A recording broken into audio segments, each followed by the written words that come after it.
in Japan and cycling.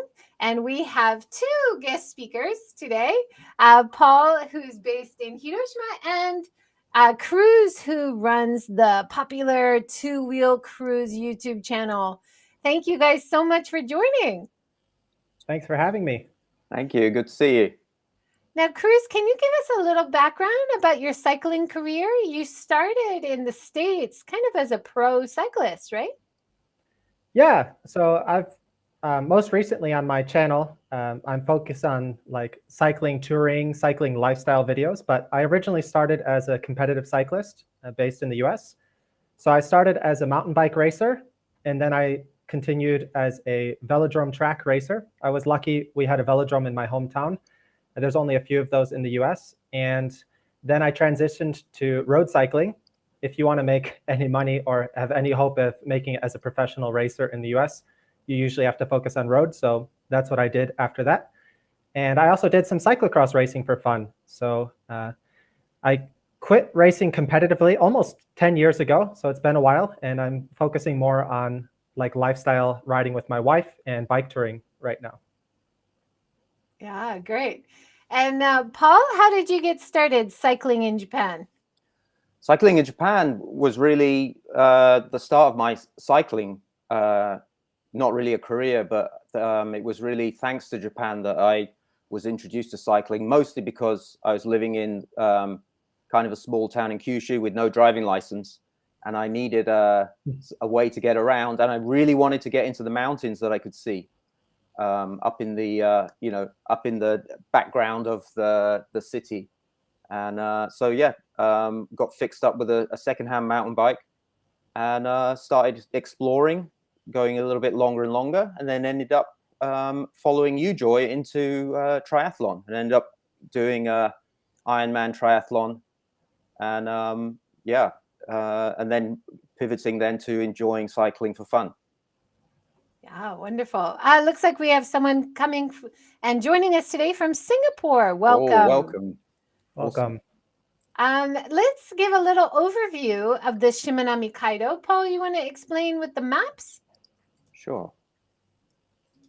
So we have a map here. So if you see on the left-hand side, you can see the map of Japan, and then Joy and I are coming to you guys from Hiroshima, which you should be able to see in the red circle down at the bottom, and then within that region, Hiroshima's on the left, and so there is the Shimanami Kaido. Starts at the top in Onomichi and goes all the way down across 6 islands to Imabari in Shikoku, the island of Shikoku. It's about 70 kilometers long, and if the road you can see on the map is actually the highway, but you can see here, if you kind of follow this line, the red line is basically the Shimanami Kaido that most people ride, what they call the recommended blue line route. And you can kind of see from these illustrations, you get an idea of the big bridges that the route is pretty famous for as you go across. Now, Cruz, on your two-wheel cruise YouTube channel, you have the most impressive Shimanami Kaido YouTube video I have ever seen.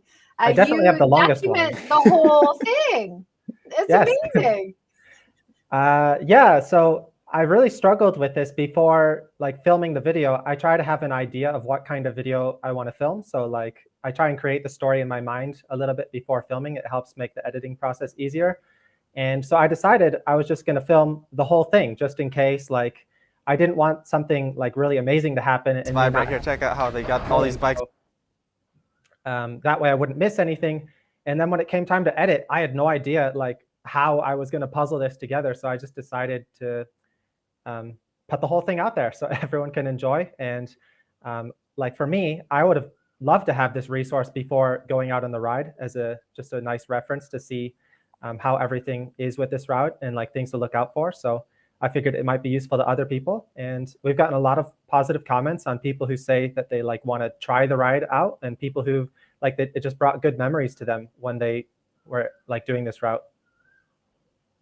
Yeah, I have to say, Cruz, that as a kind of a representative of Visit Shimanami Japan, you've done everyone a great service by producing this video, because, like you said, there was nothing like it out there beforehand, and it gives the point of view approach gives such a great view of what you can see right in front of you as you go along, and also gives you some hints about how to manage the route and to places to be careful about for all kinds of things, like including directions.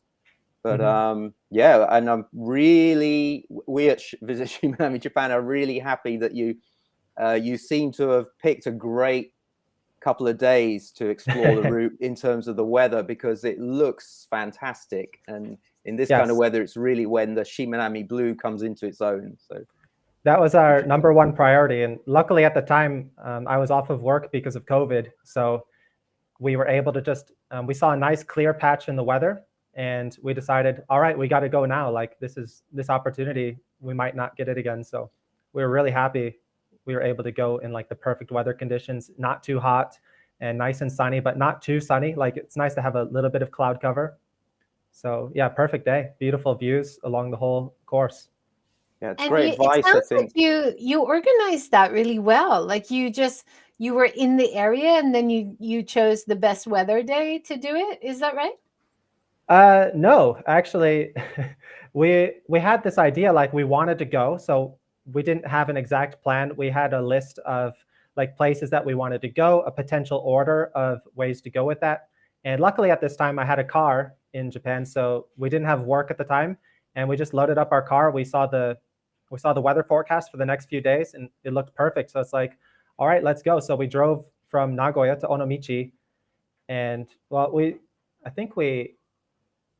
drove halfway the first day. We stayed the night at a hotel, and then we drove the other half early in the morning, so we could start the ride right away, bright and early in the morning. So yeah, we just kind of winged it, but at the same time, we had a little bit of a plan in the back of our minds. Awesome. Gareth says on Facebook, I thought mine was long at 14 minutes.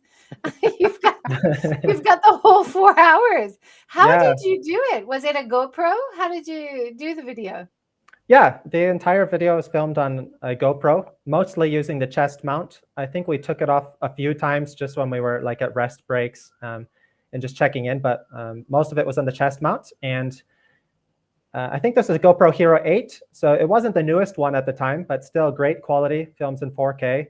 And about every 45 minutes or so, I had to change the battery. So I had a whole bunch of bags. I had a full load.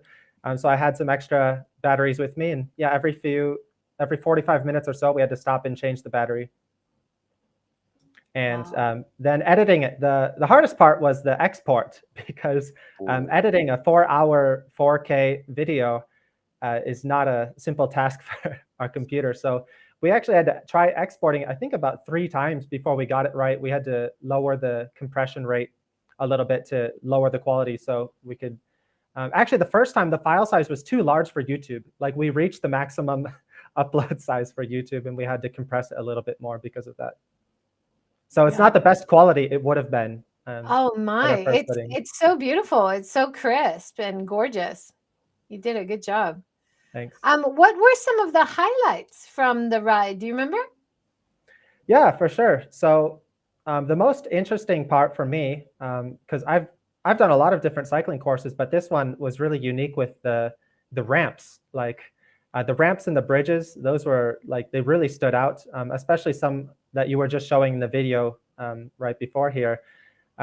You get a nice sort of zigzag around because it's the main climbing part of the course. So on the main course, there's not much climbing, just the ramps up to the bridges.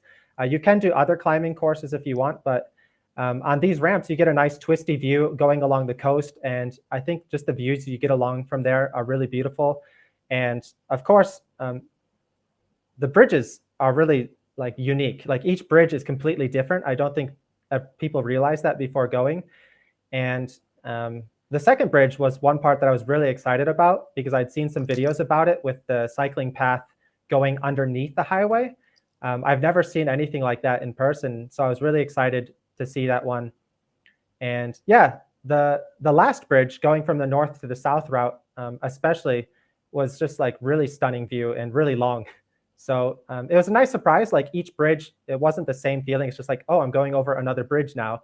But it's like, okay, this bridge is completely different than the last one. So there was nice diversity, and it felt like an actual kind of journey, like where you're not like feeling repetition, like the same thing over and over again. But each section was different and unique, which was nice. And you come from a professional cyclist background, but your wife does not. Did you find it was still enjoyable to do together, even people with different levels? Yeah, so we're pretty used to riding together now. So in the beginning, it was a little tougher because I'd always be like, okay, let's go a little bit harder. Like this is too easy, and like she's suffering. She's already like giving it her all. So it took us a while to get that balance. But now that we're used to riding comfortably with each other, usually I'll try and ride in the front a little bit more, get her more of a draft, so she can ride more comfortably behind me. And it's nice going the slower pace because you're not just at a maximum heart rate, like dying the whole way there. You're more relaxed. You can enjoy the views more and soak in the sights more. So I enjoy these kinds of rides, definitely. And my wife is luckily, because of having these experiences before this, she's built up her fitness level so she can enjoy it more as well. Awesome. When we're riding together anyway. Yeah, so beautiful. It's great weather. When was that? Was that in spring? That was in, I believe, September, around September in 2020. So you had decent warmth. It wasn't too warm, wasn't too cold. Perfect in Right. autumn, right? It was like right after the peak of summer. So like as it's starting to cool down a little bit before fall. And you were talking about the bridges being some of the favorite parts of cycling. I remember when we do some shorter cycles just from Onomichi, and I love taking pictures of all the bridges. And I was taking a picture of the first red bridge, and some of the cyclists going past are like, there's plenty more. You don't have to take a picture of that one. Yeah, and also the ramps, going down the ramps was also fun. I remember my wife was, she really enjoyed the downhill on the ramps. Nice. Because, yeah, she likes the relaxing sections where she doesn't have to pedal. And there's also the nice views, like just twisting around the ramps. You sometimes get some nice coastline views, like looking back at the section that you just crossed. Yeah, And this part was also nice, this video that you're showing right now, the borderline between Ehime Prefecture. This is really cool as well. I've never done like this kind of prefecture border crossing before. And you didn't have to check your passport. Right. It's just a nice going between the different prefectures. I love that.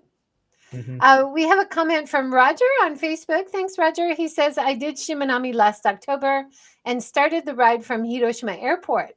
The final leg was going overnight ferry to Osaka from Toyo Port, about 20 kilometers from Imabari. You can take your bike on board and keep it. That's a good advice. Yeah, the Nice. orange Wow. ferry, right? That's a really good option, I think, if you want to avoid using, carting your bike on the train. If you can get to Osaka, that's a really good option. Yeah, you don't need to bag it up on the ferries, right? Right. Yeah, that's a big plus. Yeah, I never did any like long ferries in Japan, which it's one of my regrets, like in my time there. Like, of course, you take the mini ferry at the start of this ride, but I don't count that because that's only like 10 minutes. Right. Yeah, Joy and I took the ferry on our Hokkaido ride, right? We took the overnight ferry from. I really wanted to do that. Japan Sea up that's there. really fantastic. Yeah, I would recommend. It's nice to escape to Hokkaido when it's so hot in other parts of Japan, right? And you can still enjoy cycling up there. Paul, did you want to talk about the flexibility of the Shimanami Kaido? Yeah, I think you were touching on it just before about how people at different levels can do the ride. I don't know what crews got the impression. I remember in your video, you were commenting that because it's so famous and so famous for cycling, you actually get a lot of people who don't really cycle just giving it a go. And sometimes it seems like they've bitten off a little bit more than they can chew sometimes. Yeah. But and I think that's true, but it's still doable for most people. I think. I think sometimes if you try and do the whole ride in one day, if you're a pretty proficient cyclist with some experience, you can easily do it in one day, or even out and back in one day. But if you're planning to, if you're a visitor and you're planning, you're going to probably want to stop, especially if the weather's good, to stop and take some great photos. So the time can really add up when you put those breaks in. So it's good to either start really early or think about breaking up in over 2 days. And we notice a lot of people. There's a lot of YouTubers actually who share stuff on about the Shimanami Kaido, and they tend to go for the one day on a rent a bike, often a mamachari shopping bike, and they do it, and everyone seems to say it's one of the best things they've ever done in Japan. But they all complain about how much their butt hurts. And I think that most people say they wish they'd kind of broke it up a little bit so they could take a little bit more time. And if you start from Onomichi, if you have a bit more energy, you can enjoy that big bridge a little bit more, right? If you're exhausted, it's 4 kilometers long, right? And it is a bit of a climb up there, isn't it? Yeah. Before I did it, when I was looking at because I always check YouTube as a reference, like whenever I do anything, I try and find YouTube videos about it. And at that time, there's a lot of popular videos, like some with like, I think even over 1 million views about the Shimanami Kaido, like with some popular vloggers. And I would say almost all of them are not like experienced cyclists at all. And like they all did the ride. Like you said, they enjoyed it. They really like loved it. They'd like to do it again. And they survived and their butt hurt. So that was all the common traits. Yeah, I think so. If you are able to, it's good to give yourself a little bit of time to enjoy the views and then go away with a good memory, rather than it doesn't have to be a endurance fest, right? Get a lighter bike if you can. Don't get the mamachari. Right. Yeah, Tina McCarthy has joined and noticed my jersey, which is her jersey, when she brings people over from Australia for cycling the Shimanami Kaido. Awesome, Tina. Thanks for joining. Gareth has also shared a link for the Orange Ferry. So thanks, Gareth. Awesome. So touching on the bike rental option, did you want to talk about that, Paul? Yeah. I mean, one of the things about Shimanami Kaido is you can really go, especially over the last year or so, you can really go from what we call mamachari in Japan, these shopping bikes, right up to pretty high-end carbon bikes that are available for rental. So there's a really good range. And the good thing about the mamachari, and then a little bit higher level, like they're still a little heavy, and the gears can be a little clunky at times, but the sports bikes that are available for rent, and they're only 2,000 yen a day. And if you rent from the Shimanami Japan bike rental places, there are 10 cycle stations along the route where you can stop, and if you have any problems, they'll give you help. You could even switch bikes if you have a real problem or you've got the wrong size or something like that. And you can also drop off your bike at any of those places and then continue on one of the local buses or another form of transport. So those options are really good if you want to do it nice and cheap. You don't need to bring anything with you. You can just one thing about mamachari, the shopping bikes, although they're heavy and a little slow, if you really have had no experience on a bike, there's sometimes people feel a little safer on them than on a cross bike. And also they have baskets on the front, so you can pop your backpack and stuff in there. So we know some people who swear by the mamachari, even done a 3-day tour of Shimanami. And they love the basket and the convenience. Yeah. They're actually really good for touring. Yes. Really? I would never think that. Now, this title of this talk is Shimanami Kaido and Beyond. So, Cruz, do you want to talk a little bit about some of the other cycling that you've done around Japan? Yeah, sure. So I was based around Nagoya area, and most of my riding was in the local area there. We have a nice, one of my favorite places to ride was the Morikoro Park. So that was the host of I believe it's the World Fair. It was the last World Fair. I didn't know the World Fair was a thing because I think I was still like a child when the last one happened. But it's a beautiful park, and they have a dedicated 5-kilometer closed circuit cycling course, and it's amazing. So a lot of people are scared to get into cycling just because they don't want to ride around cars, and maybe they don't have some safe like cycling infrastructure around them. But this course is great. There's always a lot of families out there, some kids out there learning to ride the bikes. There's a lot of university kids going out on dates, and then there's like some serious cyclists. So it was a good place for my wife and I to ride together and get her starting into cycling and not having to worry about cars. So that was a place I often rode. It's not really a tourist attraction, I would say. People don't come from all over Japan or other countries to go there. But if you're looking for another good tourist attraction for cycling in Japan, my top three, of course, Shimanami Kaido is in there. The other two would be Lake Biwa and Mount Norikura. So those are my three favorite like tourist-friendly cycling courses in Japan. Can I ask, how does the Biwa loop compare to Shimanami Kaido? I know they're both kind of these new designated national cycle routes. Are there any similarities or?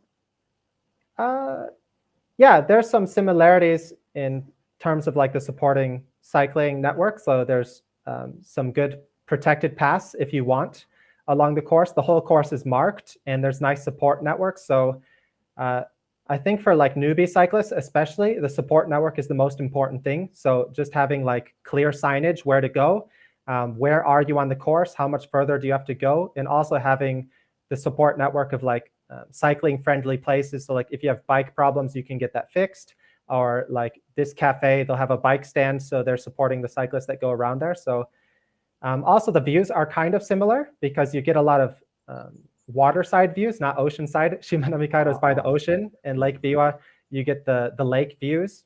So you get some similar kind of scenery.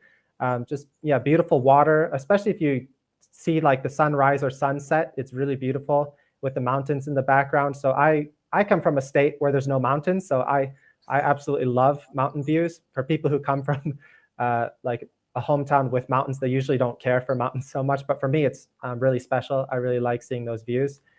And I would say Lake Biwa is a little bit harder because it's longer.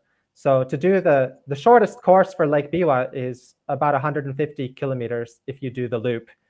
And there's no way to like back out of it. Like you have to go back to where you came from, or you have to do the full loop. Whereas Shimanami Kaido, I think it's a lot friendlier to beginners because you can do a shorter loop. You don't have to do the full thing. Some people just go and ride the first island and go back.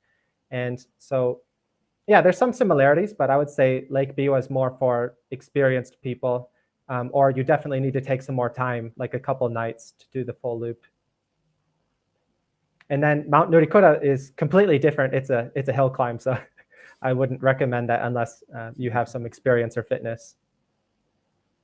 Yeah, the Norikura climb looks. I was watching your video of that the other day, and I've been up there hiking, and we've driven up there. But at the time I was dreaming of getting on a bike and trying it. I love climbing. Hate going downhill, but I love climbing. And yeah, it looks. How high is Norikura? Do you know? Do you remember? I believe it's about 2,500 meters or so for the peak. Okay, right. It's the highest it's not the highest mountain in Japan, but it kind of is because it's the highest paved one. So unless you're hiking, it's probably the highest mountain that you'll go to. And it's nice because you can cycle the whole way up, and it's not really open to general traffic. It's only open to like official traffic and buses. So there's not much car traffic. You just have a bus passing every like 5 or 10 minutes or so. So you don't have to deal with cars and too much exhaust. And you're so high up in elevation, and just the views are pretty stunning from up there. So it's nice to be able to do that from biking and not just from hiking. Yeah. And they've got a restaurant up at the top as well, so you can get some nice yamakare or mountaintop curry, which is always a good reward. Yeah. Nice. We have some comments. Camilla says, Mamachari bike baskets are great for those who don't have good bags. Good point. Yep. Roger says the Aichi World Expo. Mhm. Oh, think you the were World talking about Fair. that, Yeah, right? yeah. And Sweatling Chung says, I'm not a seasoned cyclist, but I did the Shimanami Kaido using the one you called shopping bike with a basket in front. It was not easy, but I had fun. Nice. Love the attitude. Yeah. Yep. Yeah. And Camilla also says Biwa was nice. I think Biwa is a really popular place for cyclists as well, right?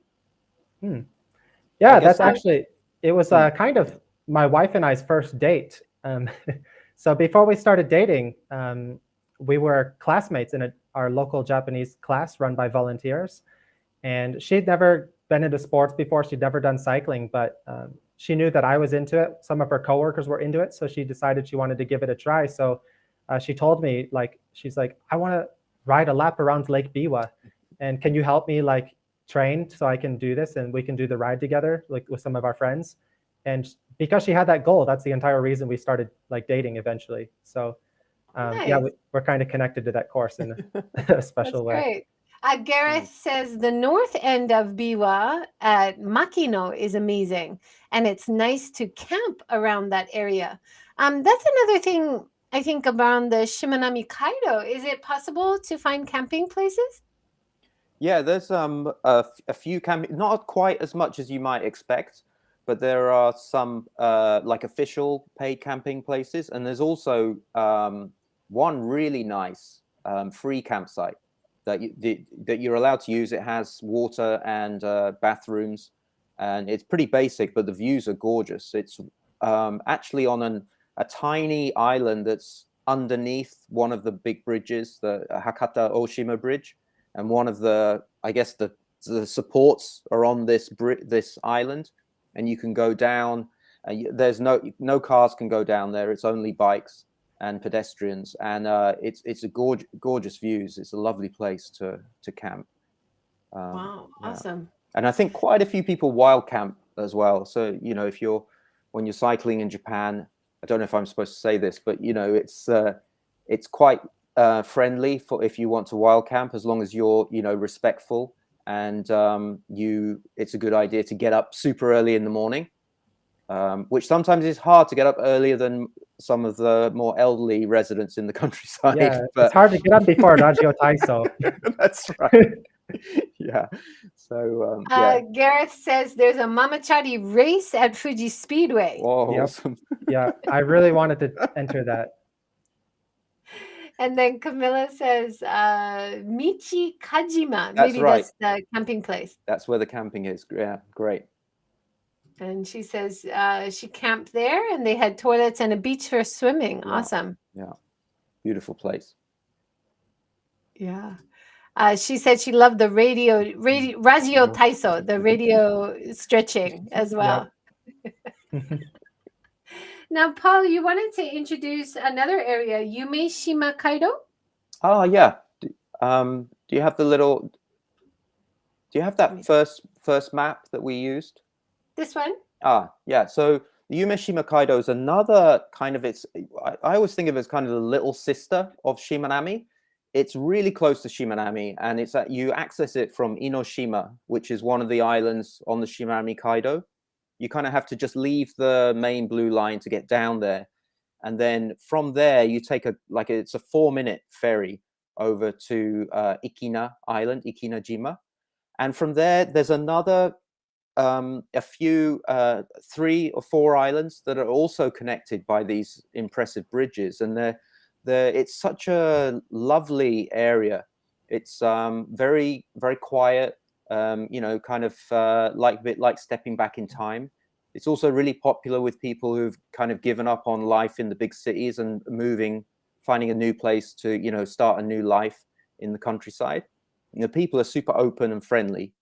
And one thing is, I think this picture you can see now of the cherry blossom on Iwagi Island, until next week, this island's always been cut off from everywhere. You needed a ferry to get there.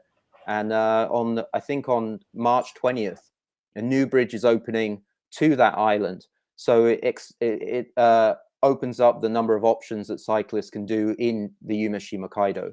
So it's a really nice place to consider visiting if you're in the area. Highly recommended. Nice. Looks beautiful. And lots of nice beaches along the way. Yeah, it's like Shimanami Kaido. You don't often think of it as a beach place, but there are some gorgeous beaches, especially when the weather's good. They look particularly good. You have to be a little bit careful of some of the currents. So it's famous for super fast, scary currents that the Shimanami pirates used to control. But if you see local swimming or you get some local advice, there's some great places to enjoy the beach and maybe sup and take a dip. Yeah, and you we were passed. also Oh, go sorry. ahead. I remember when we passed along like so many beaches along the Shimanami Kaido route. I think we did it on a weekday, so I didn't expect there to be like anyone on the beaches. But at the same time, it was kind of strange, like just passing all these beautiful empty beaches. Like I wanted to stop and just go for a swim so many times, but we didn't want to run too late with the ride. We have a question. Is Tobishima Kaido kind of similar to Shimanami Kaido, or is it on smaller islands? The islands are a little smaller, but it's I guess lengthwise it's about half the length of Shimanami Kaido. It's about 35 kilometers, and it's really close to Shimanami Kaido. And if you from the Imabari end, you can actually get a ferry to the start of the end of the Tobishima Kaido. So on a recent trip I did in Shikoku, on my way back from Imabari, I took the ferry to Tobishima Kaido and cycled Tobishima Kaido and then on to Hiroshima. So I didn't have to pack my bike up on a train or anything. And it's really pretty. It's a bit more I would say more natural than Shimanami. Shimanami Kaido has really good cycling infrastructure, which means a lot of bike paths and sometimes a fair bit of concrete to separate you from traffic. But Tobishima, you're riding on the road with all the other traffic, it's very rural. It's like a big citrus growing area. Citrus and fishing are the main industries. So there's not a lot of traffic, but it's another really pretty place. And if you want to make a nice loop from Onomichi swinging to Shikoku and back to Hiroshima, it's a really good option. Yeah. Now, Cruz, Tina has mentioned that the islands in the middle of Biwa is absolutely gorgeous for a visit as well. Did you make it there? No, we've just cycled around many times. We've never been on the water or like on any of the islands, unfortunately. Yeah, and we have a question from Lawrence. He says, Cruz, you often mention all the things you wish you had done in Japan. I hope you and Thong get another chance to go back and check off some of those wishes. Nice. Thanks, Lawrence. Yeah, I hope we can go back one day. Do you think you would ever consider returning to Shimanami Kaido cruise for a second visit, or do you think once is enough? Well, the problem is there's other places I still want to go to on my to-do list, so I'd probably prioritize those first. But like there's some other routes I'd like to do in that area. So like if I'm in that area, definitely I'd go back. But right now, like I haven't done any cycling in Hokkaido before, so that's my #1 priority. I'd like to go there, but I know there's a lot more like cycling routes in the western part of Japan, like near Hiroshima and like the one that you just mentioned. So definitely, if we can organize something where there's other routes we're doing nearby, we'd definitely like to go back. And like I did the ride more casually with my wife, so I'd like to try doing the ride, kind of a more serious ride, doing the hill climbing route with some more serious cyclists. I think I'd like to give that one a try for sure. Speaking of climbing, how much climbing is there? You both sound like you love climbing, but for some of us, we're not that keen on climbing. How did your wife find it? At Shimanami Kaido? Mm-hmm. Oh, that level is no problem for her. She was perfectly happy. But however, when we did Norikura, she hated it. It was, unfortunately, we didn't do enough training or any like real hill climb practice before going. There's no hiding on a climb. So it's very unwelcoming to beginners. I would say the climbs, there wasn't much climbs. It's just the ramps. And then there was one other section where there was a little bit of climbing, but it wasn't anything too bad that a beginner can't push through without too much difficulty. Yeah, I think beginners sometimes find the climb through, if you're going from Onomichi to Imabari, the last island, Oshima, you have to climb over the top of the island. Right. And Yeah, I think some people, you often see people again with the shopping bikes and stuff pushing the bikes up there. It can get after the end of a long day, you can get tired. But yeah, those I are would kind of like a agree. highway kind of climb, and it's like near the end of the route, so they're pretty tired, and there's not great views like motivating them, and there's nothing nearby to support them. So that's right. Yeah, that's probably the toughest section, I would say, for a beginner. Yeah. I mean, I guess that's one argument. Sometimes the advice is if you're concerned about climbing, is to maybe if you start from Imabari and head to Onomichi, you can get that climb out of the way at the beginning, right? After the big bridge. Now, the reason to do the climb is to have the good views, of course. Paul, do you want to, or Cruz, did you also make it to the Kaido viewpoint? It looks beautiful. No, I wanted to, but my wife vetoed that, unfortunately. Yeah, we made the mistake of booking our hotel in the middle of the path. So we rode the full Shimanami Kaido, and then we had to ride halfway back to get to our hotel. So my wife didn't want to do that as well as do this climb. But yeah, the view up there looks amazing. I wish that's another thing I'd do when we go back. Yeah, absolutely gorgeous. Paul, you want to talk about this viewpoint? Yeah, I mean, this is the kind of the classic Shimanami Kaido view, right? This is the 4.5 kilometer Kurushima Kaikyo bridge, right? Which is the last bridge if you're going from Onomichi to Imabari. And so this viewpoint looks over that bridge, and the actual observatory facility is pretty cool too. It's designed by Kuma Kengo, who also designed the Olympic Stadium. He's a famous architect here who works a lot with wood, but this is more of concrete, and it's a more of a modernist design, but it's really, really pretty, and it's really popular for people to take their bikes and their tiny toy dogs up there to get like souvenir photos and stuff, right? So it's a big like Instagram spot, I guess, as well. But it's kind of a cool climb. It's I guess it's 4K of hard climb, and it gets pretty steep in some parts. But yeah, it's fun. Is this the same lookout? This is on I believe it's on Enoshima. This is Shirataki Yama. So there's a famous temple up there with you see these Buddhist statues. There's about 400 or there's several. I can't remember if it's 400 or 700, but there's several hundred of these Buddhist statues up there, and that's another popular stop-off point for people who are particularly driving.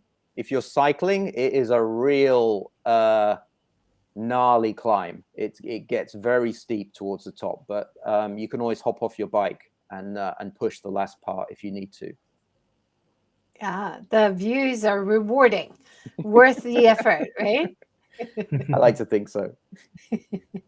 Now, Paul, you were also talking about the Ishizuchi. So Ishizuchi is the highest mountain on Shikoku. Like compared to Norikura and the mountains further up north, it's not so tall, but about 2,000 meters tall, just under. But last autumn, I took a ride. I bike packed.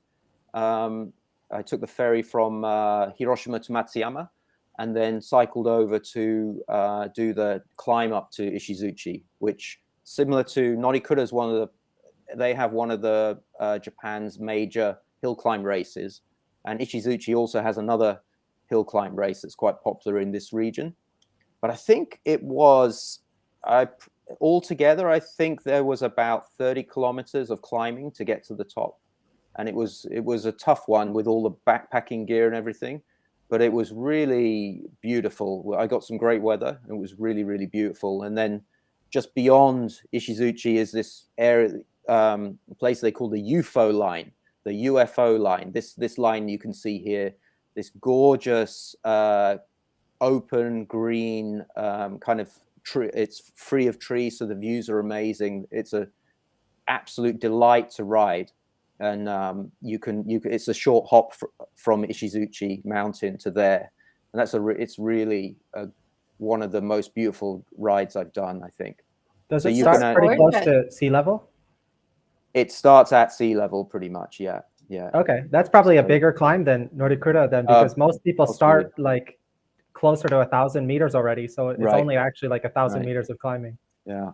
So I think the hill climb race starts a little higher up, but if you're going, if you're going from just outside Matsuyama, you're going right from sea level, and it's it's tough, but it's good. It's good. Yeah, that's a big climb then. Yeah. Did you see any aliens? I didn't see any aliens. No, I'm not quite sure why.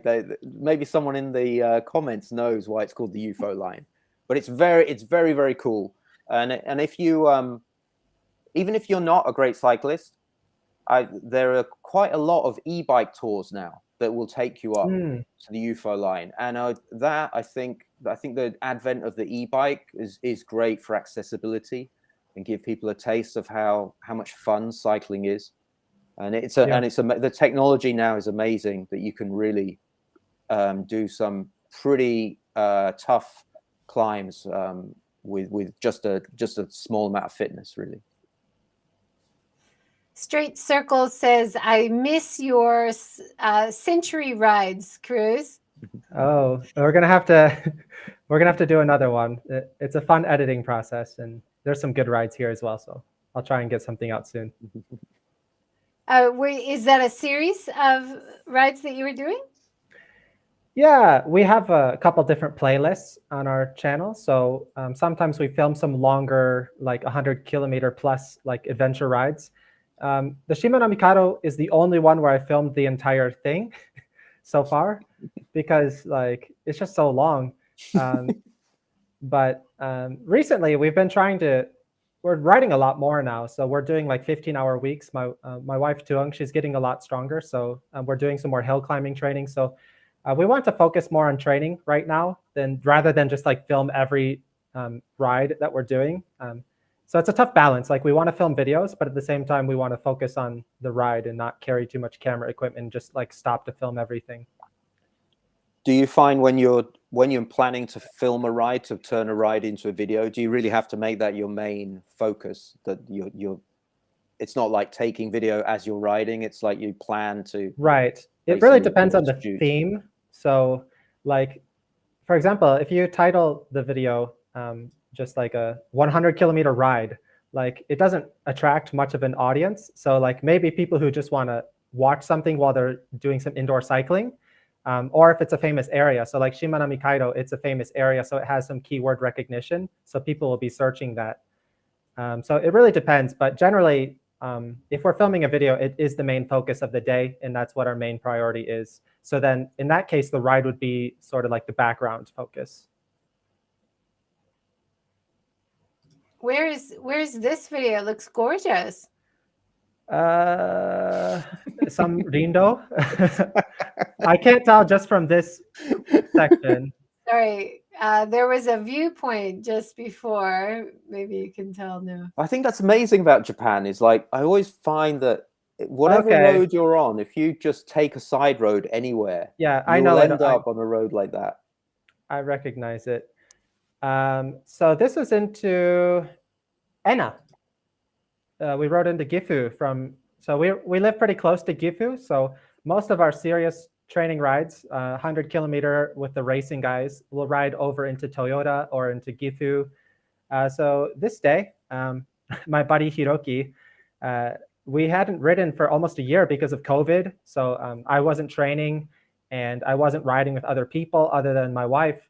So it'd been almost a full year since our last ride together, and he'd been training the whole time racing. So he's just dragging me around through the mountains, like kicking my butt. And luckily we did some stops and got some good food and got some good sights. So this was a fun ride.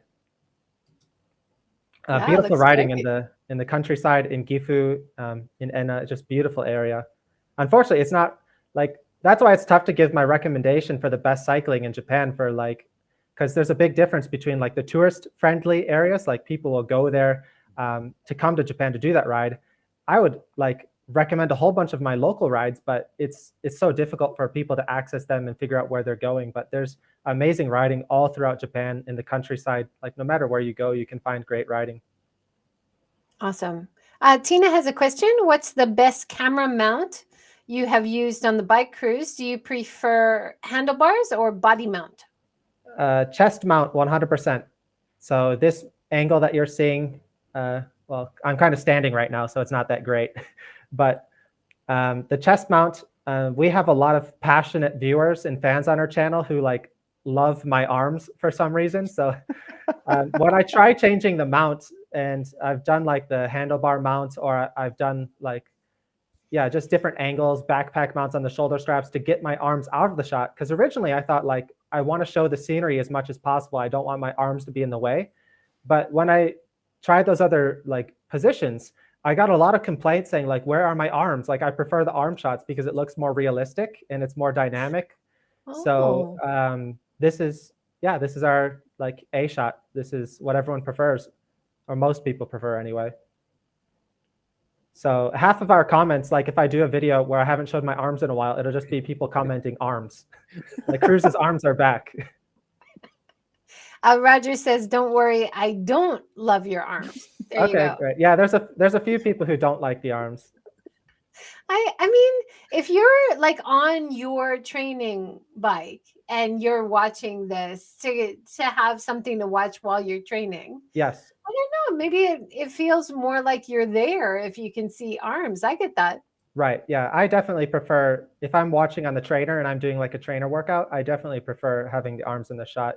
Without the arms, it doesn't seem too realistic. It doesn't feel like you're there as much.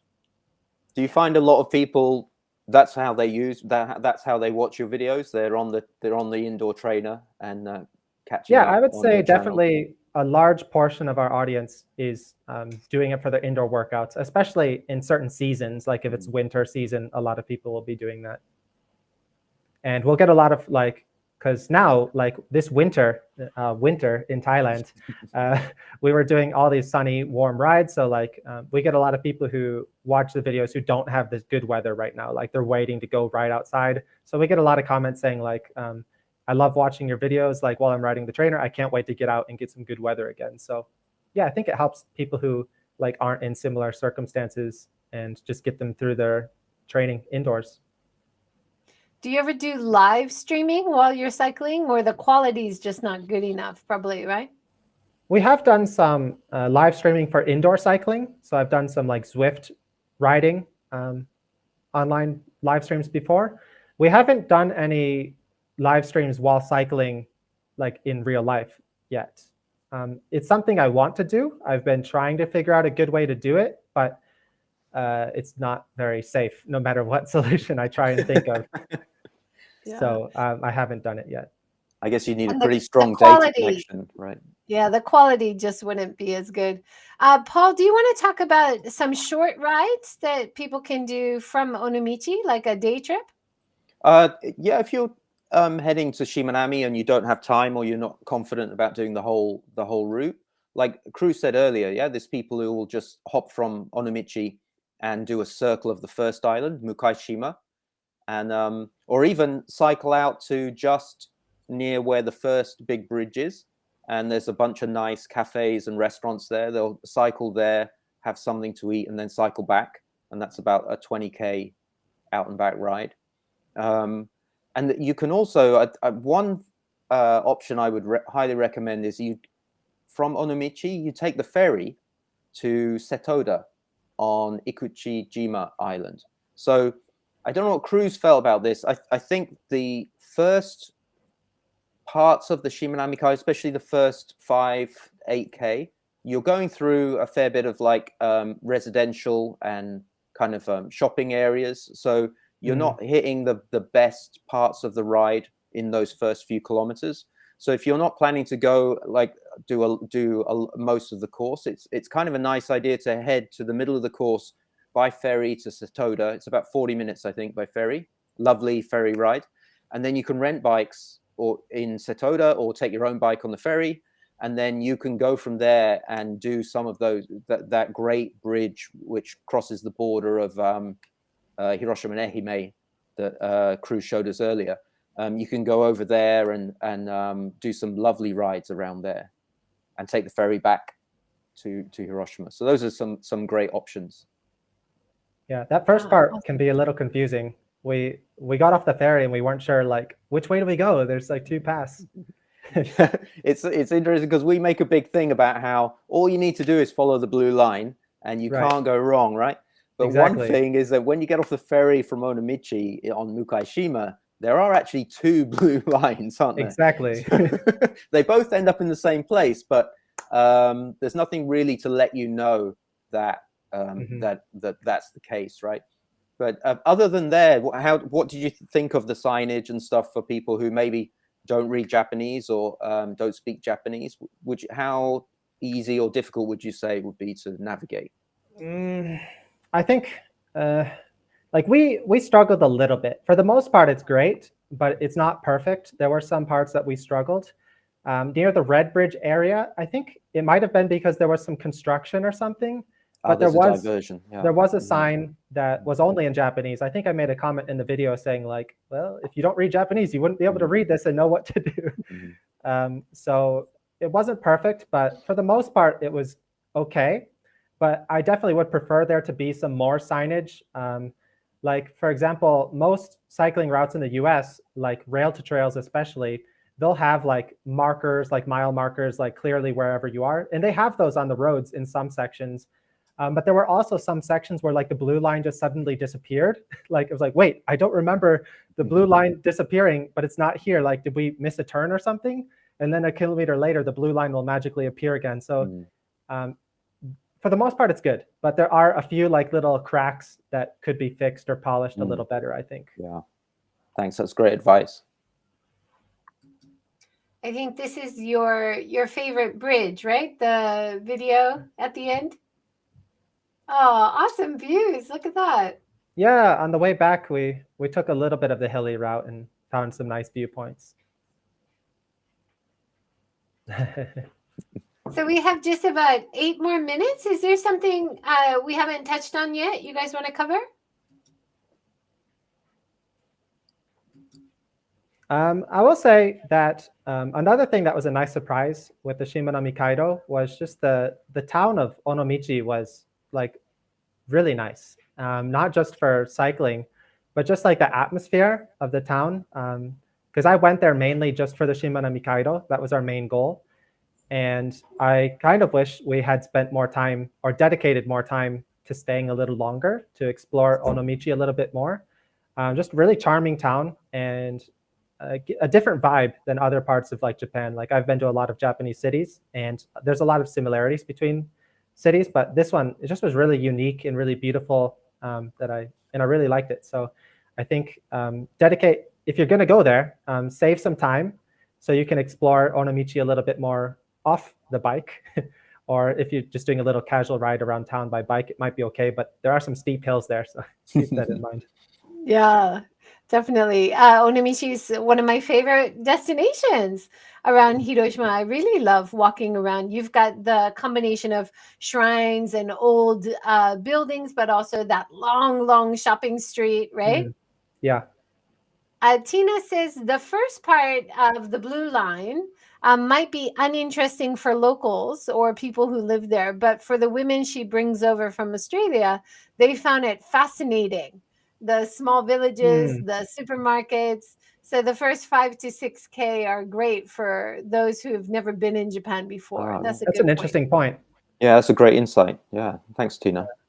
That's funny. I remember the first time I came to Japan, my friend like took me to like the the pharmacy or like just one of those like random little shopping stores on the side, and I was just so fascinated with every little thing. And my friend was like, okay, we're just getting some like basic things like toothpaste. Like, why are you taking so long? And so that's a good point. Like you don't have those like virgin Japan eyes anymore. So for newcomers to Japan, I'm sure that's really interesting. Yeah, it's like when I go back to America and I'm just fascinated by the cereal aisle. Yeah. There's so many kinds of cereal. It's amazing, right? So if you're not used to, even the supermarket could be really interesting in a different country, right? Hmm. Gareth says Onomichi is great to walk around. Tina says love Onomichi. Straight Circle says Hiromi Rindo. You'd always come there and climb, Cruz. That It's is supposed to my be trail. that is my favorite trail Oh, in my home. It's not my hometown anymore, but when I was living in Nagakute in Nagoya, that was my go-to. Yeah, it's kind of like a gravel slash mountain bike slash ATV path, and which is rare in Japan. So there'd be people out there on full ATV, like four-wheelers, just going through the trail on dirt bikes, and then there's mountain bikers and hikers. So beautiful little secret spot, and the road is just like falling apart. You're not supposed to go up there, but yeah, I love that trail. Hiromi how Rindo. long is that?